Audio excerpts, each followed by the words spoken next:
Colonel Ngangbam Chinkhainganba Khuman NC Khuman has been promoted to the rank of brigadier in the Indian Army.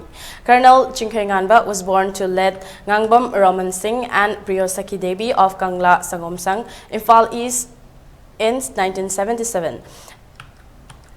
Aking his uncle Led Ng Manglem Jao as his role model, Chinkhainganba studied at a local school and went on to complete his schooling from Sainik School, Imphal in 1994 before joining the National Defence Academy the same year.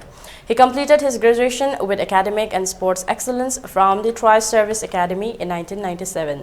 The same year, he joined the Indian Military Academy, Dehradun in 1998 and was commissioned as an officer of the 4th Battalion, the 9th Gorkha Rifles. Chinkhainganba then went on to serve in various places over the past 26 years.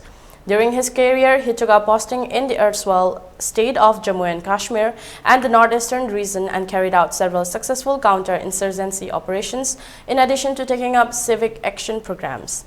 He also served as assistant military attaché in Kathmandu, Nepal for 3 years, as a measure for which he received the Chief of Army Staff Commendation Card. As a commanding officer, Chinkhainganba also commanded the Line of Control LOC in Jammu. In 2017-18, he participated in the High Command course at the Army War College, Mo. Presently, he is posted as Deputy Commander of the Infantry Brigade in Barakpur, Kolkata.